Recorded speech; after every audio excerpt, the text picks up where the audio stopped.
তুই আমার phone call কিভাবে শুনলি? আমি প্রাইভেট কথা সব শুনে ফেলছো, কিভাবে শুনলি? বাবার দেওয়া স্পেশাল ট্রিক্স দিয়ে। বন্ধু, তুমিও যদি যে কারো কল কিংবা এসএমএস তুমি নিজের ফোনে দেখতে চাও, তাহলে আজকের এই ভিডিওটা শুধুমাত্র তোমার জন্য। তার আগে বলে দিই, যারা চ্যানেলে ফ্রিতে দাওয়াত খেতে এসেছো অবশ্যই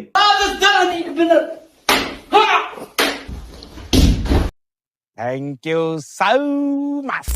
তো কিভাবে এটা করতে হয় চলো দেখে নিই। ওকে গাইস, যার ফোনে কল কিংবা হিস্টোরি তুমি নিজের ফোনে দেখতে চাও, তার ফোনে ডায়াল প্যাডটি ওপেন করে *21* লিখে নিজের নাম্বারটা এন্টার করবা, দেন লাস্টে হ্যাশ দিয়ে দেবা।